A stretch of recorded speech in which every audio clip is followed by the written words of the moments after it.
black thing. I have black behind me. Lights are coming down. It looks like we prepared this. We didn't, I swear. It was a last minute change. I wanted to shift out of my office. Important question. What seat are you sitting in, Carl? Are you in the blue chair or the gray chair? You know what chair I'm in.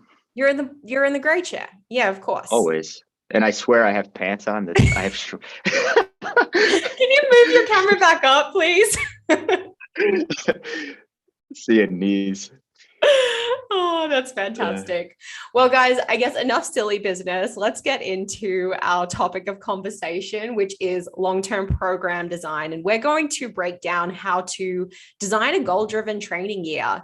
At the end of this thing, guys, we're going to give you a worksheet to go away with so you can actually put this into practice yourself. So cool little handout that will come to you at the end of the conversation. And then Carl has already cooked up a long-term program design and some good stuff inside of it. So he'll be walking you through what he's laid out to show you a really clear example of how to do that. A little bit of housekeeping, guys, before we get started. Number one, please make sure in the chat box you're set to everyone. So if you're typing in there, if you have questions, everyone can see those. We will do our very best to get to all questions at the end.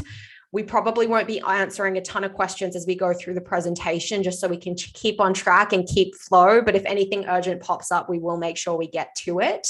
So again, make sure that chat box is set to everyone, not just to hosts and panelists.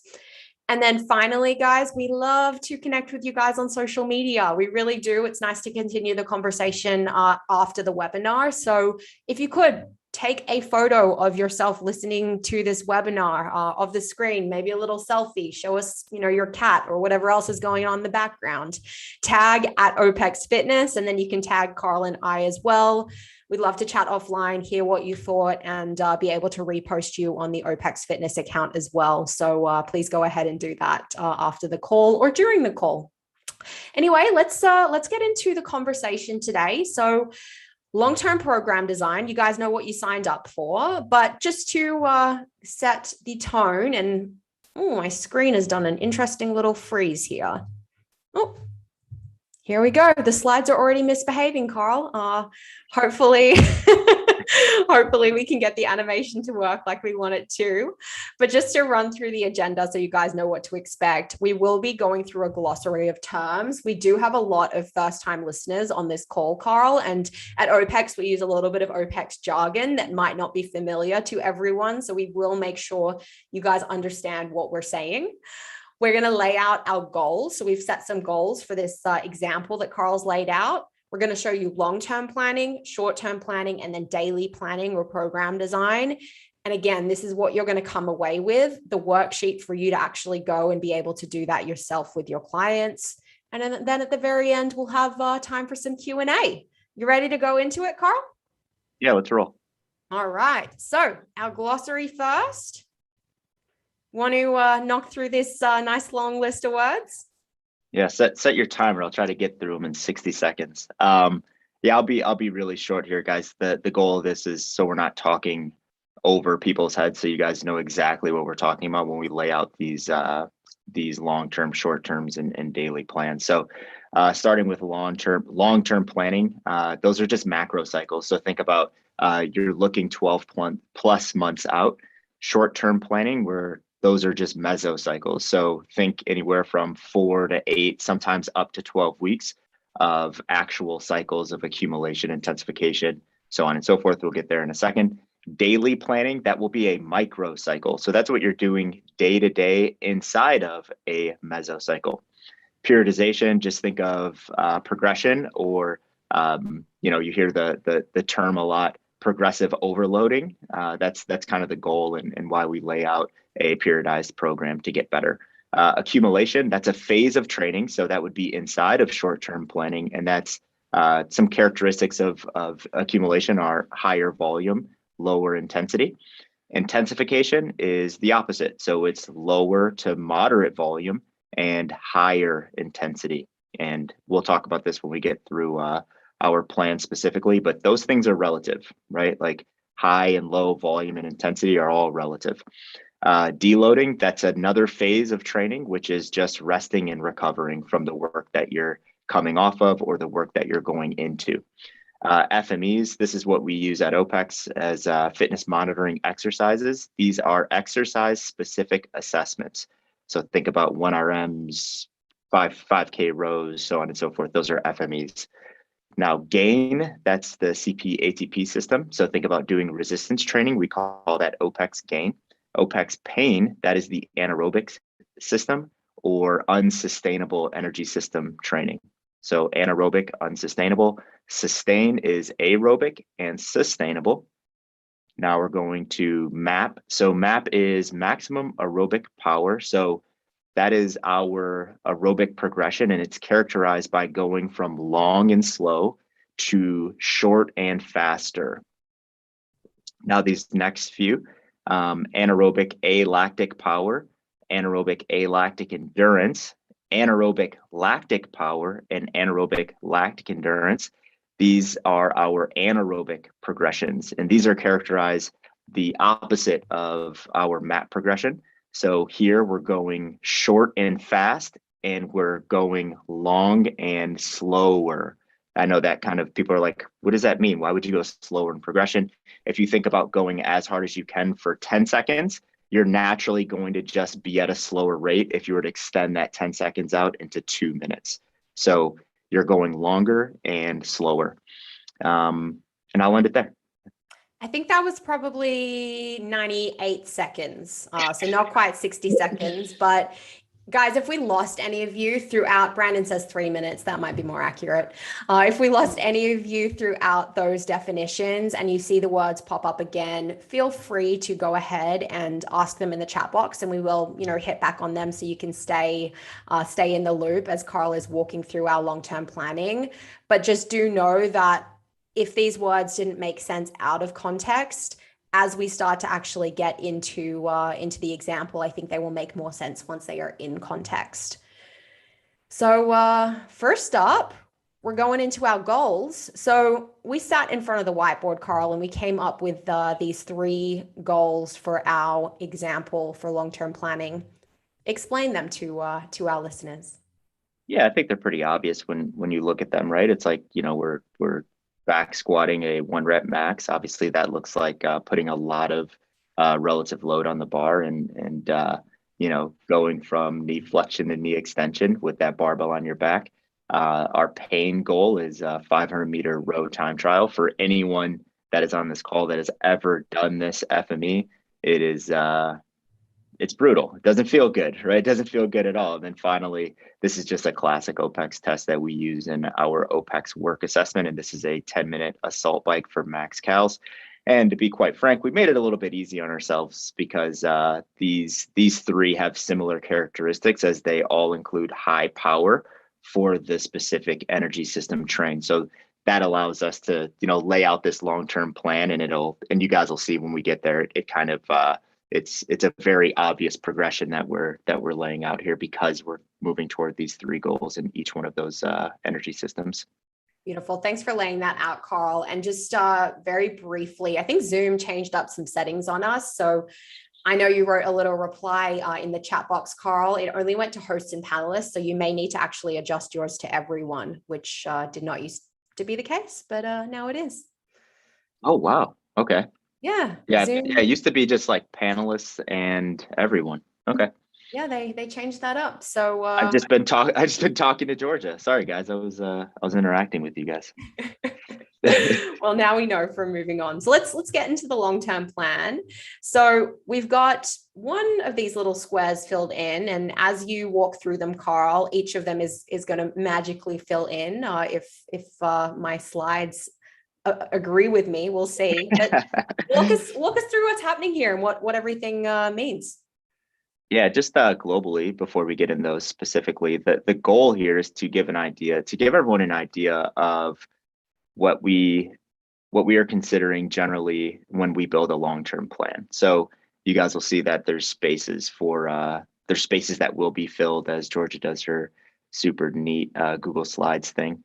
But the whole idea is that we don't want to get too detailed when we're building out the long-term plan, right? Because in personalized fitness coaching, things change, right? Like we have this goal, we have this grandiose idea that that we're going to move forward and implement with our clients, and it doesn't work exactly that way, right? Like we can't predict what's going to happen in 8 months. We don't know exactly how that client is going to adapt or not to the work that we plan on giving them.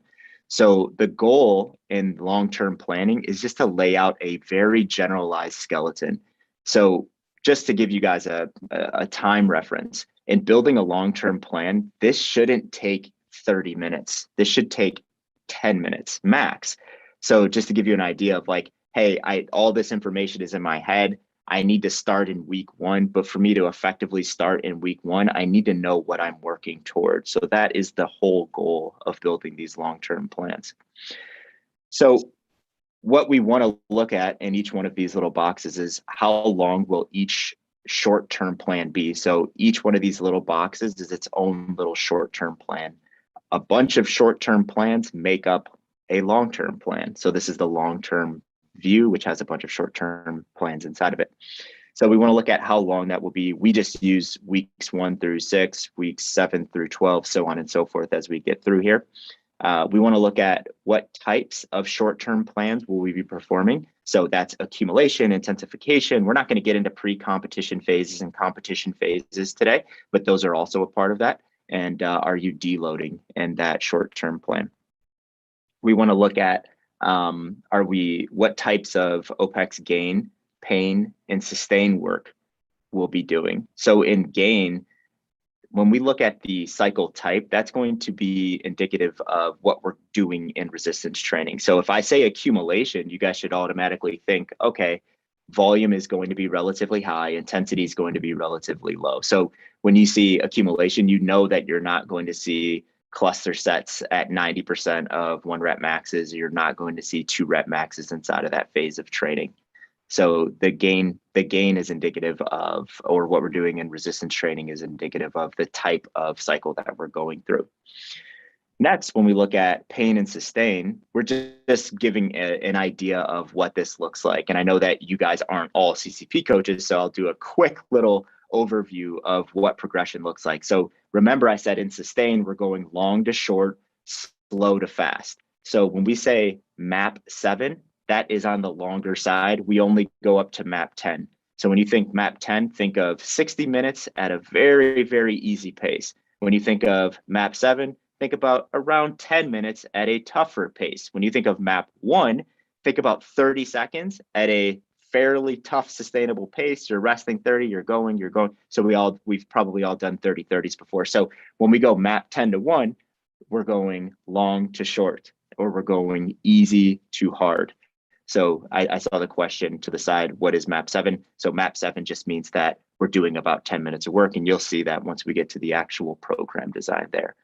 Now, when we look at, what are we doing in OPEX pain, right? That's also what we laid out, the short to long. So when you see anaerobic lactic power, think about, anaerobic alactic power, think about 10 seconds of work, about 10 seconds of work. So you'll see that it's bipolar training.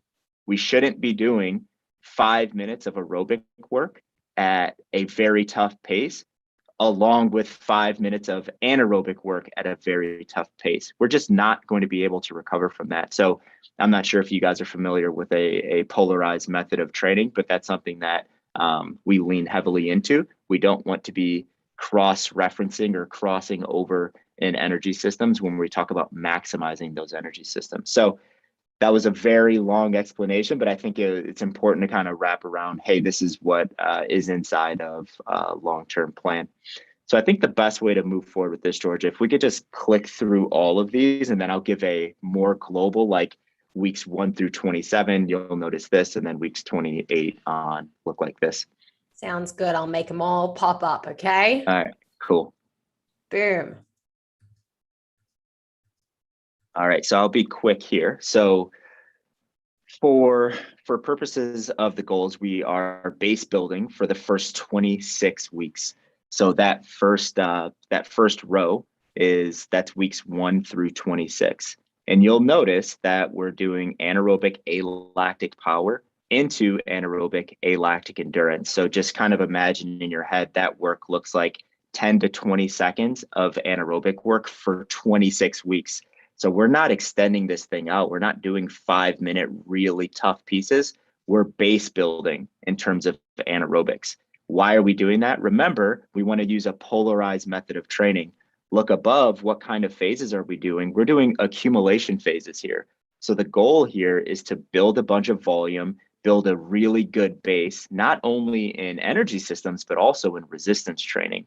So remember that back squat is the goal, right? But we need to build a really good base of support for that back squat getting into the intensification phases.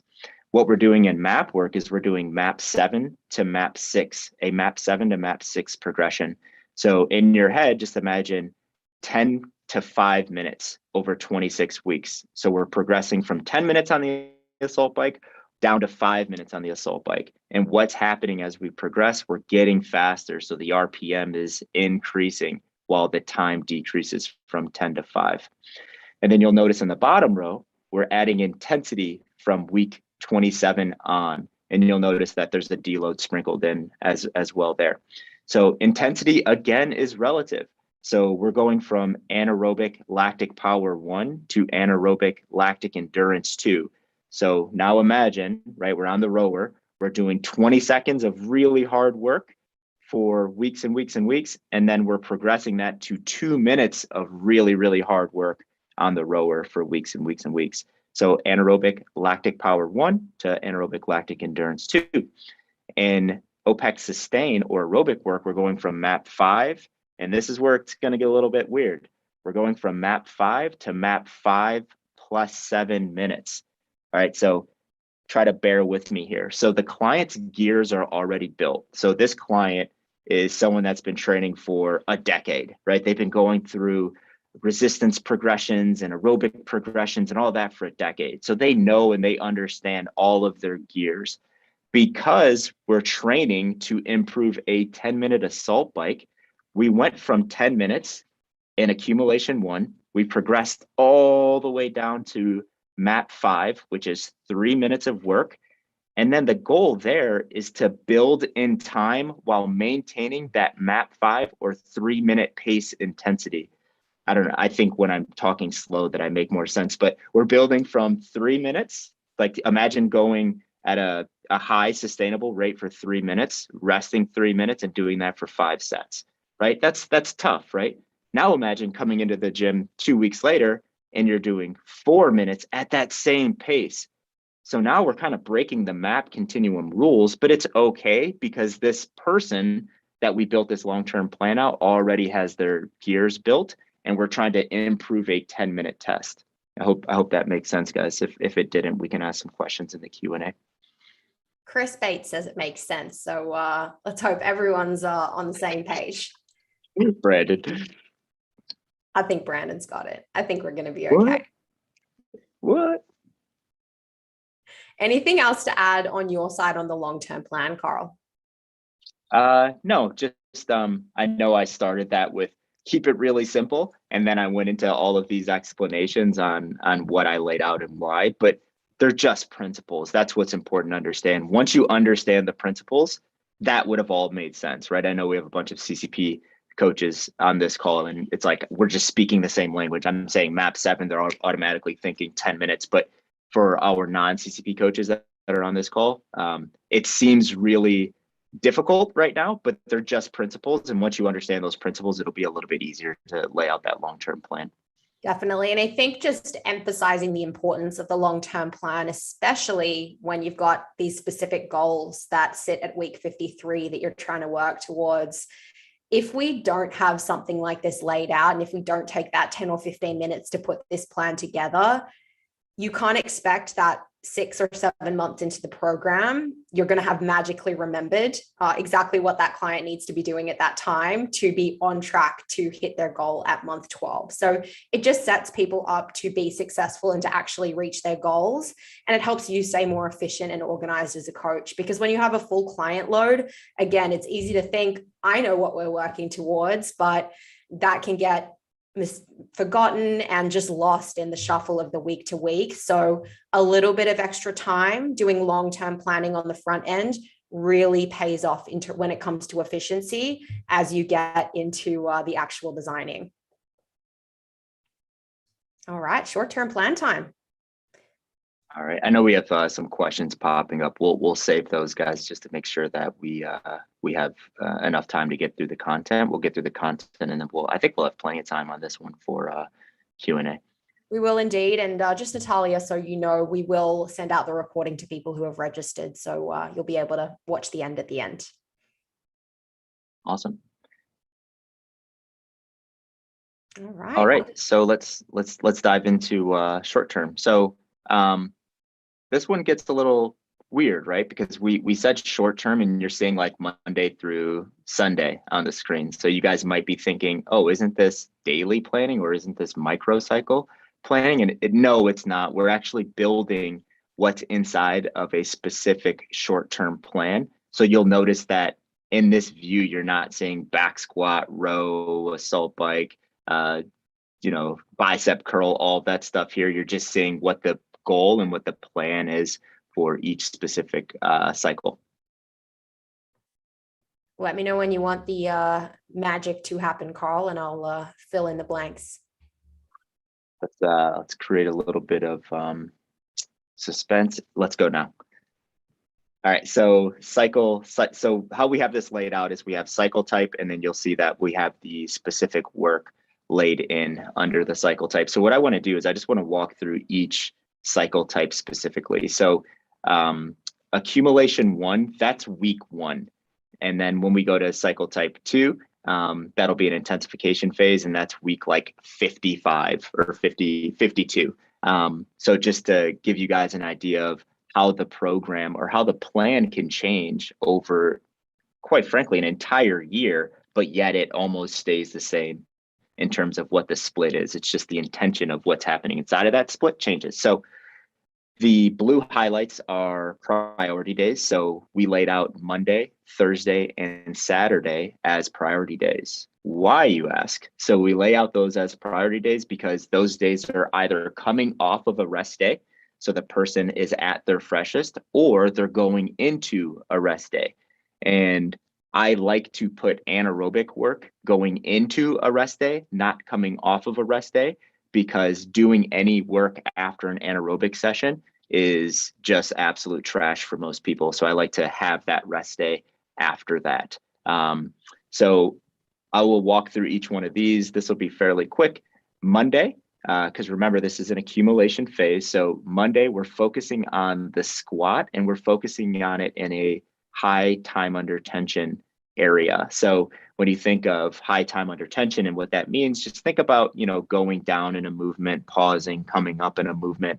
We want to keep that time long per repetition and longer per set, of course, to build great patterning and volume. Because remember, accumulation, we're building the base. The goal is to get to a larger 1 rep max squat, but we're going to spend some time building that base early in the year because we have plenty of time to get there. We're not retesting this thing until week 53. On Thursday, we're doing MAP 7 cyclical work, and we're going to start focusing on the assault bike exclusively here on this Thursday. So again, just to reiterate, we're starting in MAP 7, and over the next year, we're building in intensity and we're decreasing time. So MAP 7, MAP 6, MAP 5, and then we're going to start adding some time onto that MAP 5.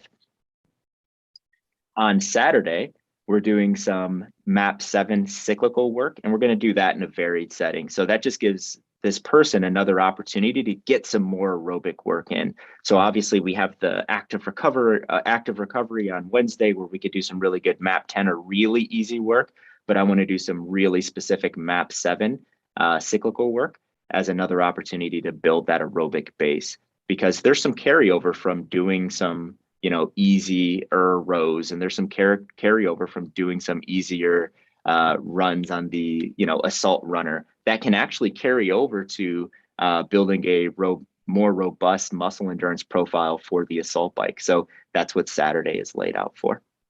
Let's look at intensification now.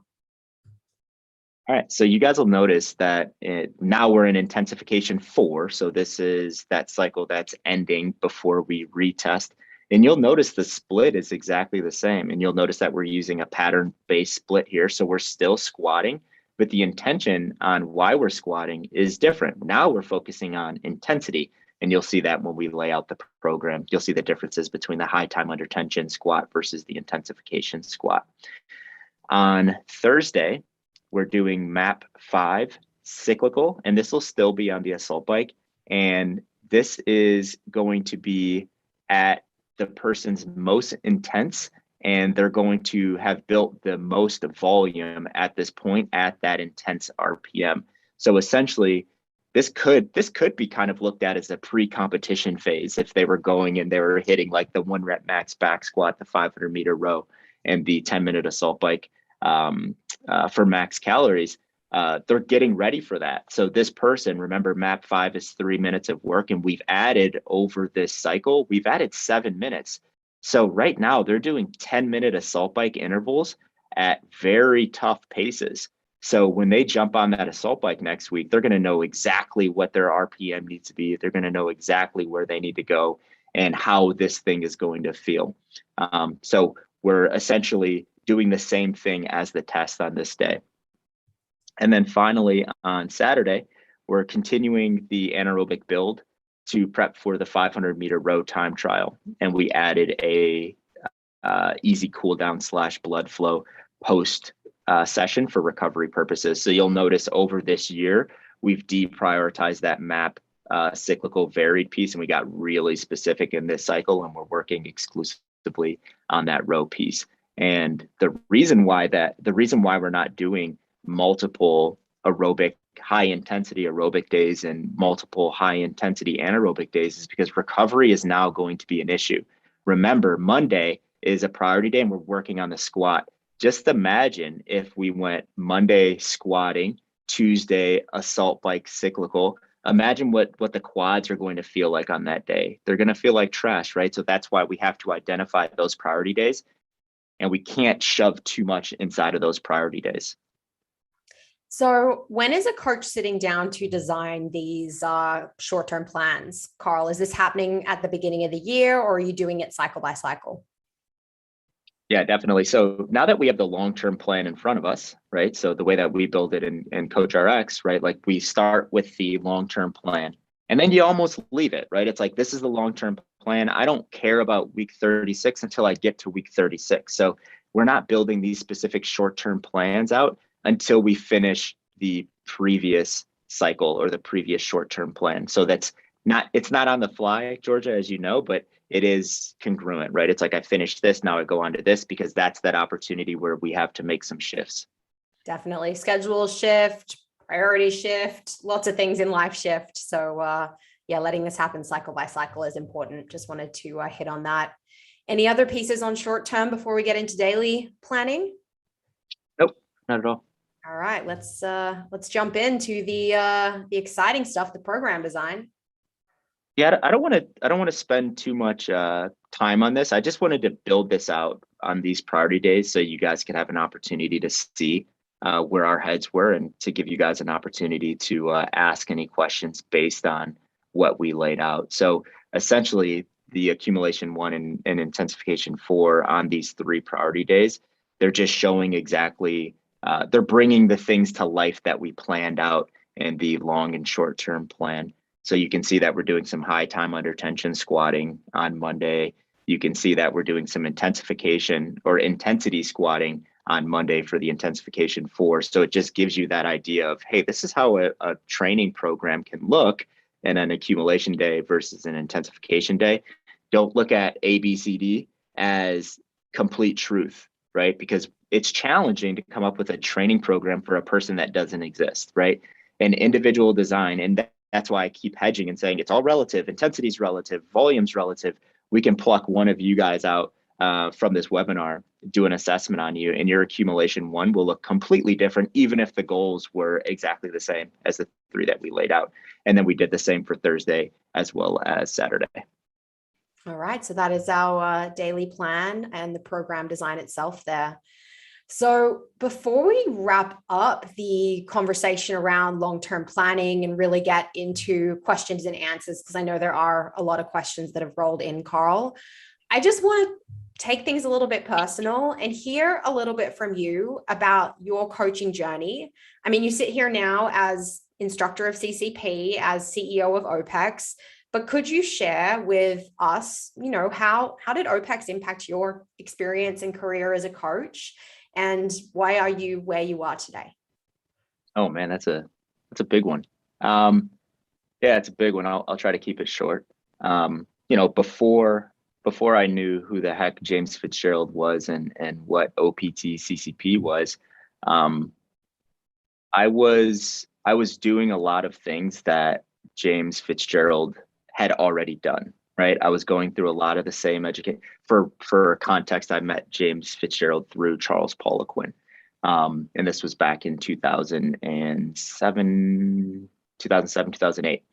And I was like, who's this little Canadian guy that's good at this thing called CrossFit? And I was playing football at the time, and I found myself, trying to learn all of the things that he was teaching, right? And it was just like, oh, I need to know a little bit more about, energy systems training. This is like a new concept to me because I wasn't really getting into map progressions or aerobic progressions or anything like that. And then I'd have a conversation with this James Fitzgerald guy. And he's like, well, yep, yeah, I studied that for, a decade. And this is and I'm like, oh man, why am I going to go and do all this stuff when I could just like hire this guy as a mentor, go through his education and just learn it all, right? And there has to be connection there, right? Like you have to believe in what that person is saying. And I didn't at first, right? Like I wasn't a CrossFitter, right? I didn't like care about any of that stuff. I was like, strength conditioning, super focused on what I was focused on at university and kinesiology and all that stuff. And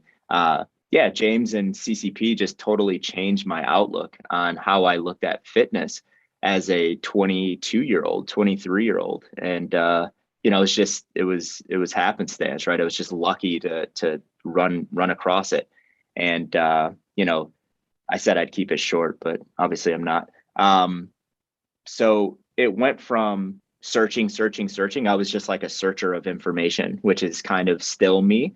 But as soon as I met James and he started going through his education, it was like, man, I don't have to go out and search anymore. I became a refiner. And that was such a good feeling where I was like, I feel like I have such a great base knowledge or level of knowledge where I can now just refine all of that knowledge. And that was just like a weight taken off of my shoulders. So I don't know if you wanted to get that personal, but yeah, that's kind of how CCP kind of changed my outlook on fitness, the industry, and myself as a coach personally.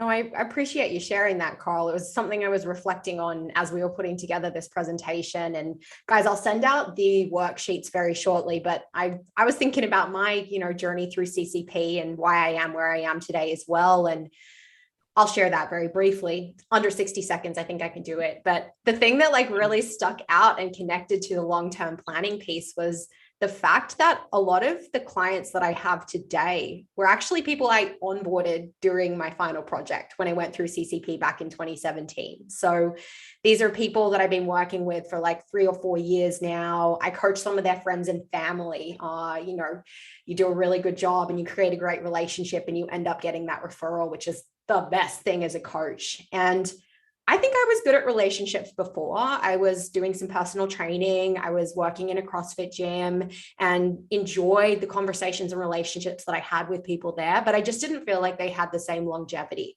that I'd be able to grow and develop with this person as their coach for years and years and years to come. And it was going through CCP that really like let me go deep with people and have conversations around what does fitness look like for you, not just over the next 12 months where we're going to improve your back squat, but what does fitness look like for the next 50 years for you? So I think it's really just that ability to think in the long term, not just in the year, but really stretch that out through someone's life that I got from CCP and that has shaped the coach I am today. So Awesome. I'll leave it at that. That's my piece. And it was under 60 seconds. It That's why was. you're just better than me, Georgia. You're able Oh, to do those things. I don't know that I would go that far, but gosh, I think we're both super, super passionate about helping coaches have the careers that they want and be able to do what they want to do. And fitness can be a confusing thing to navigate, right? There's not always a clear career path. It's hard to know the best systems and the best things to use. But again, that's what we're trying to help people be able to do. And I wanted to take a minute just to invite all of you guys who are not yet in CCP to actually enroll for our next CCP cohort. We're in the process of finalizing enrollment for our last cohort of 2021. So it is a really good time to go ahead and jump in if it's been something you're thinking about. All you need to do to get started with that CCP journey, I'll pop a link in the chat box, click it, apply. You'll schedule a call to chat with your advisor who can answer all of your questions, make sure things are very clear for you, and then get you rolling on your CCP journey. So let me pop that in the chat box now. And then as a second option, guys, maybe you're not ready to go forward with the full course yet. You might not be a full-time coach. You're not sure that you really want to make a career out of it, but you just want a little bit more education around fitness program design and doing it in a smarter way. We do have our programming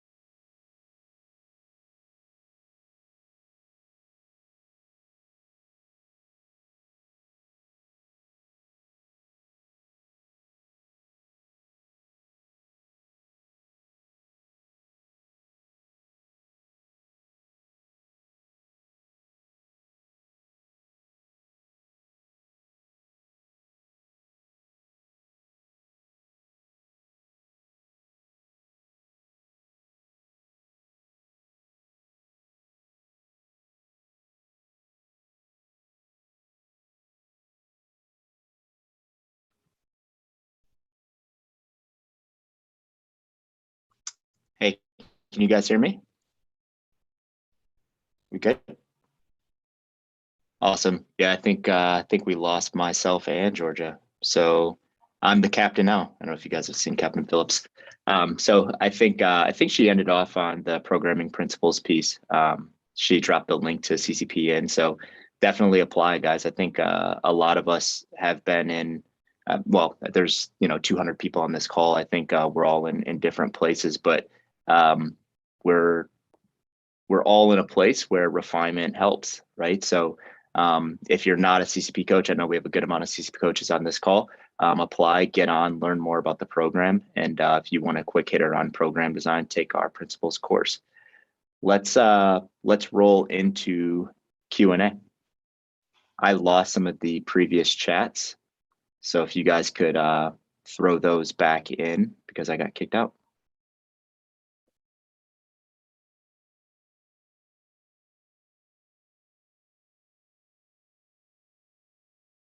Secret sauce, Brandon. Secret sauce. Luke, yes, we will put this replay out. So if you're registered, it'll come right to your inbox, actually.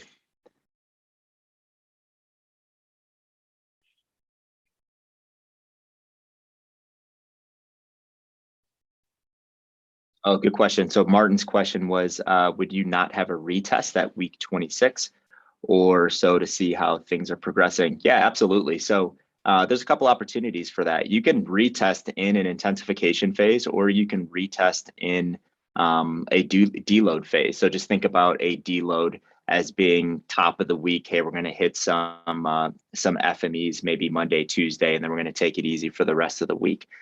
So yeah, I would definitely plug in some insight pieces across all three of those tests a few times before we get to week 53.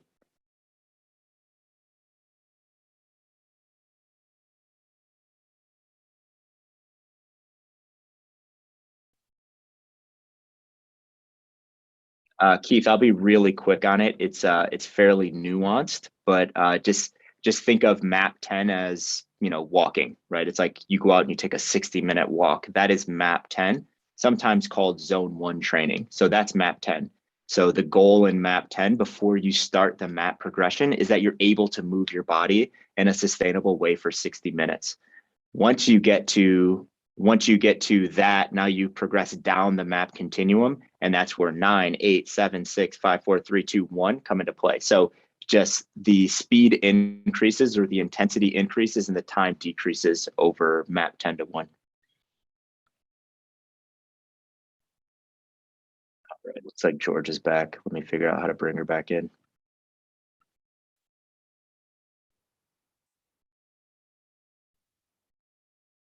Remoting to panelist.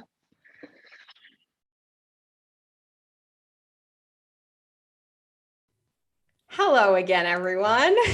Hey, Georgia. That was just the internet dropping out on me. So apologies for that. So we ended off on, can you go over map progressions on 1 through 10 again? So I just walked through it. It's 10 to 1 and it's slow to fast and long to short. Awesome. I'm missing the past chat history because I've just re-entered the meeting. So if there's anything from before that you want to answer, Carl, please go ahead and do. Okay, cool. I'll keep rolling through. So Charles asked, what kind of changes would you make week to week to help your clients reach their goals? I saw a similar question to this as well, where how would you change rep sets, tempo, to ensure that clients are progressing over a period of time? And gosh, that depends, right? Like, what is the goal of? Let's just talk about resistance training to start, because I think everyone's lifted weights here.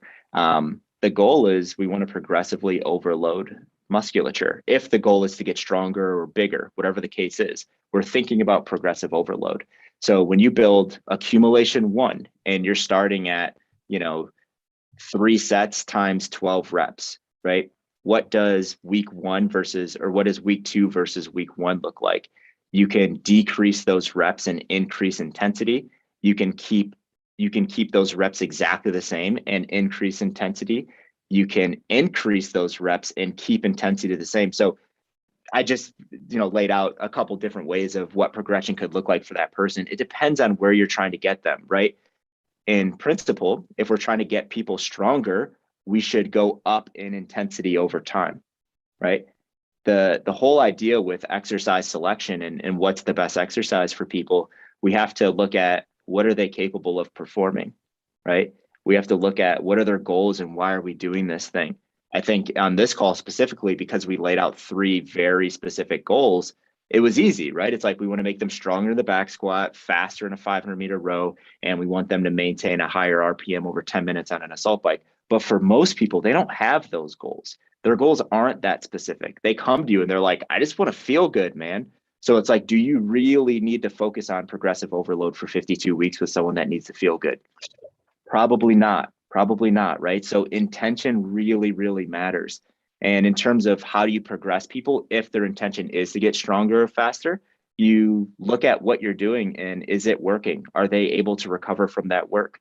You go from cycle 1 to cycle 2. Are the things that you laid out at the beginning of cycle 1, did those things come into fruition going into cycle 2?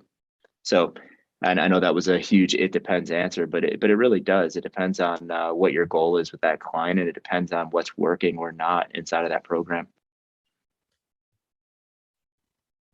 All right. Who are we at next, Carl? Yeah, we have a lot. I think we have a lot of questions on exercise selection and adjusting tempo, reps, and all of that.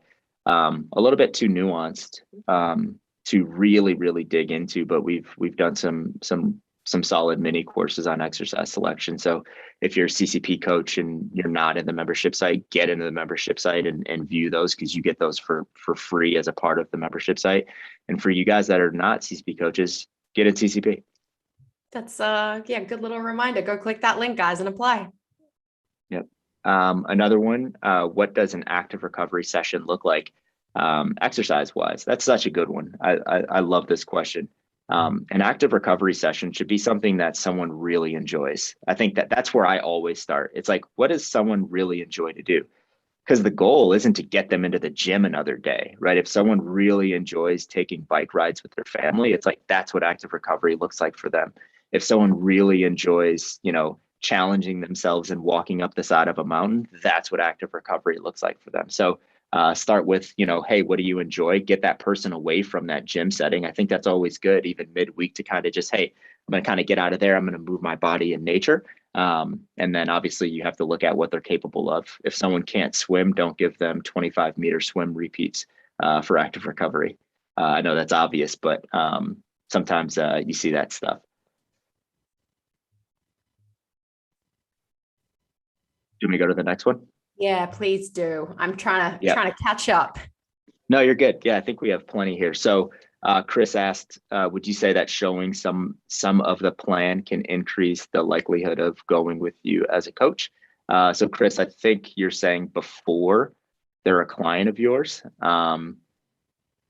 I don't think that's possible because I'm assuming you don't know anything about them. So you wouldn't be able to show them anything that you have to offer. Some strategies around that is maybe offer them an assessment, a paid assessment. It's like, hey, I want to assess you and I want to have a conversation about, what I noticed as a coach and what I would do with you moving forward. So we have OPEX Body, Move and Work that our gyms do. And there's some really good offers that our gyms are implementing at that level to get people in for assessments and then kind of like, opening up the veil where it's like, this is what it would look like. So I think that might be what you're saying, Chris. And for clients that are already with you, I've always been a huge proponent of keeping them in the loop and letting them know what they're doing and why they're doing it. Two quick little things, guys. A couple people have said the worksheet link isn't working. It is working for me, so it's possible it's a browser issue, but we will also be sending it out as an email shortly after the call. So you'll get that a second place if it's not working for you. And it looks like it is working for some people. Secondarily, Mohammed had asked you to repeat the membership site piece. So I think what Carl had said there was that we have an exercise selection course that is additional to CCP, but exclusive to CCP coaches. So you have to be a CCP coach with an active membership site subscription if you want access to that exercise selection course. So either renew your membership if you're not in there as a CCP coach, or go ahead and apply to CCP if you want that exercise selection course. And just another add-on, renew. If you guys are CCP coaches and you're not in the membership site, after this call, go and renew your membership site, because at the end of the month, the membership site is going to be completely different and you will be glad that you renewed now and you didn't wait. So yeah, we have some really cool stuff coming up with, we're completely redesigning and shifting up what we're doing with our membership site. And I think everyone will love it. Yeah, I'm very, very excited for that big reveal, but no more details other than that right now. Okay. Yep. Just had to put that out there. Do it now. If you're not already in there, do it now. Indeed. All right, guys. Next question. I saw one connected to if the goal is weight loss and toning, how can we mix MAP and pain? I think that's an important question. Yeah, gosh. If the goal is weight loss and weight loss only, don't do pain, don't do anaerobic work. MAP work, yes, do it. An easy split, and I don't want to get into like, hey, let's template splits, but an easy split for people is, gain, sustain, gain, sustain, gain, sustain. So if someone's training 5 days a week, you just alternate. And, if the goal is, aerobics over resistance, you're doing aerobics 3 times a week. If the goal is resistance over aerobics, you're doing resistance 3 times a week. But when we start looking at weight loss and connecting that to exercise and intentions in exercise, I think that's I know that's a dead end for a lot of people, and that creates some really bad behaviors around their intentions around exercising. So I would have more lifestyle conversations with those people. I would look at, hey, what are you eating? What are your behaviors around nutrition? Are you getting sun? Are you walking? Are you doing those things? I wouldn't be so quick to connect those things directly to exercise if the goal is weight loss. And then, guys, I did see a couple of people say that code isn't working for them. I just tried it and refreshed it as well, and it should be working. So please give it a second try. But I have refreshed it to clear off whatever might have not been allowing that to work. So go ahead and use it. Our next one, we have, how do you adjust for external stressors of your clients when it starts affecting their training, performance, energy levels, etc.? Gosh, another good one.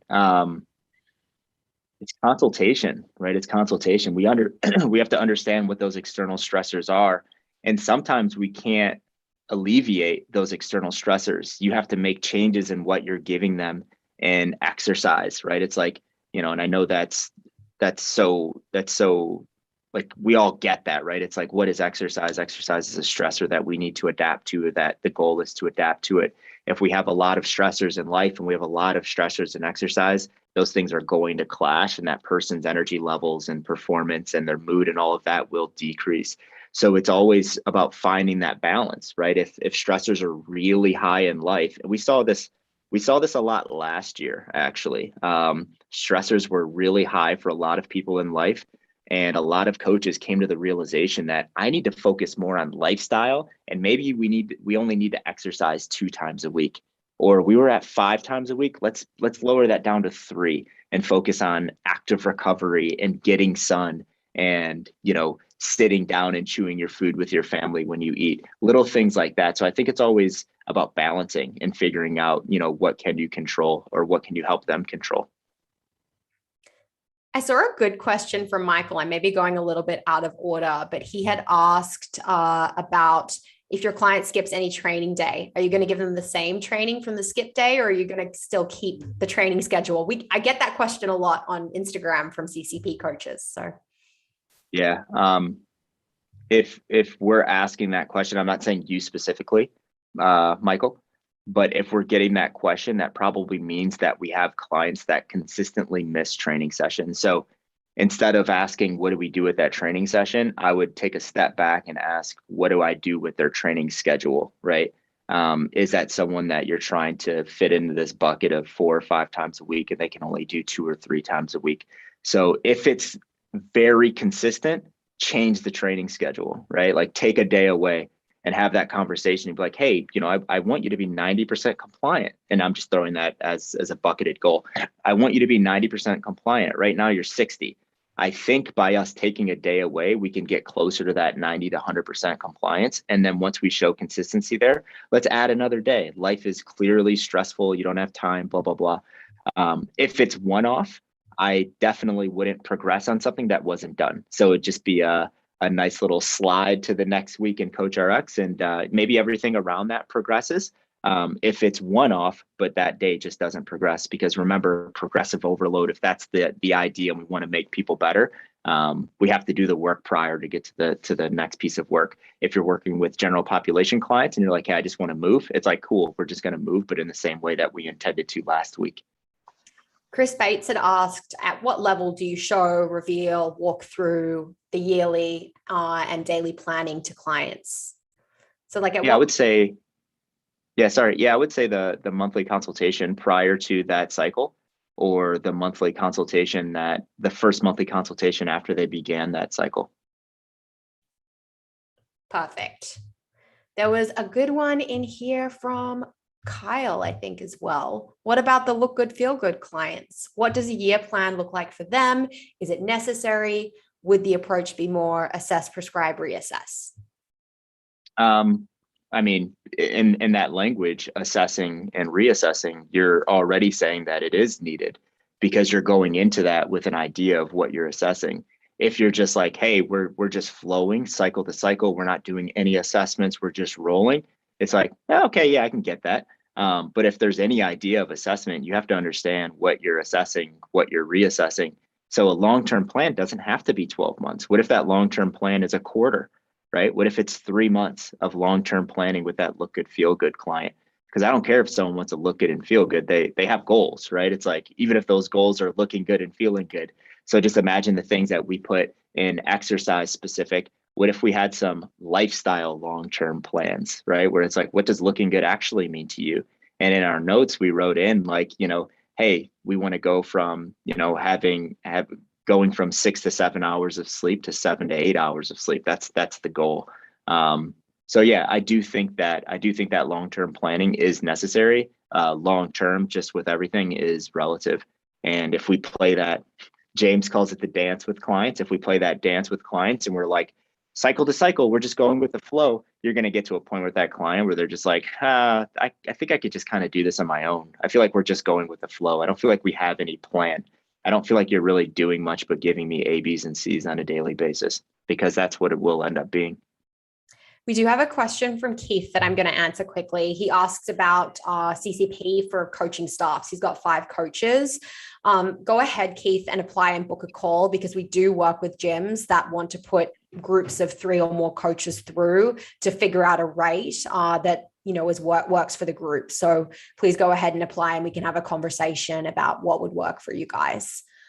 Let's go on to Charles really quickly. What does FME mean? I'm going to answer that one. Fitness monitoring exercises, Charles.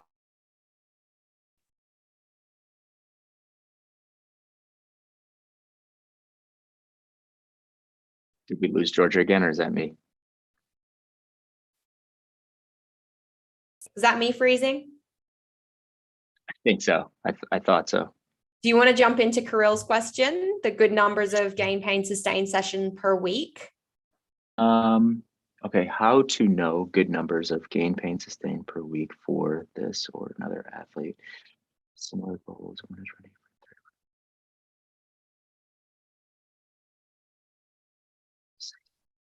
Okay, so I think the question is how many days a week people should train each energy system. I think so. Yeah, that's what I got from it. Yeah, definitely. So, yeah, I think you're almost answering that question, Kirill, in your question. It depends on how many days a week are they training and how many days do they have between those days. So let's say you have someone that's a shift worker and they're like, Friday, Saturday, Sunday, they're on, right? Those 3 days straight. It's like, what are your priority days with that person? It's probably going to be Tuesday, Wednesday, Thursday. So what they're doing in those 3 days is going to be relative to what they can perform and recover from throughout those days, and then going into whatever the heck they're doing for shift working. And I use that shift working example because it's a really clear example of like the schedule is tight. So what goes inside of that schedule depends on what they can recover from. So you would need to think about that. But if the world was your oyster, is that the term? The world is your oyster, and you have 7 days and you do whatever you want with those days. We lay it out in our energy systems chart, how much time we need to recover when we perform each one of those maximally. Let's just say for anaerobic work, you want to recover for 48 hours. For gain work or resistance work, depends on the musculature used and the one that you're using the next day. So you could do resistance work every day, depending on how you lay that out. And for aerobic work, when it's done to its maximal intention, or you're hitting, like, let's say we're doing that map 5 plus 7 minutes, you're going to need the same amount of time that you needed for that aerobic or that anaerobic work. So you're going to need 48 hours plus to recover from that work. I saw Matt's question come in about the opportunity to put together a long-term planning session for nutrition. And on that front, Matt, funny you say that, because the little thing that Carl teased about the CCP membership site getting a bit of a revamp, there may be some nutrition periodization content going on in there in the future. So just another good reason to apply for CCP. Brandon, just a teaser. Brandon is a part of that membership site revamp. He is indeed. He is indeed. I don't know what people are going to make from that. Maybe it's just going to be a bunch of really great memes and catty chat box commentary. Oh, any other questions that have rolled in there? It looks like Charles just confirming the FMEs. That's correct. Yep. I think that's probably a great place to wrap it up and leave it, guys. We are on schedule, finishing within the hour, and we really appreciate you all having been here with us today. I apologize for my bad internet and getting booted off there for a moment. But again, as a reminder, please go ahead and apply to CCP. We would love to have you as the last few coaches signing up for that next cohort. And then we do have that 24-hour offer on programming principles. So go ahead and get yourself signed up, okay? The old triphosphate joke. That was a good one, Martin. Love it. Thanks, Martin. Thank you guys. Hey, Thanks, if you're not in CCP, get in there. We'll see you in October. Last cohort of the year.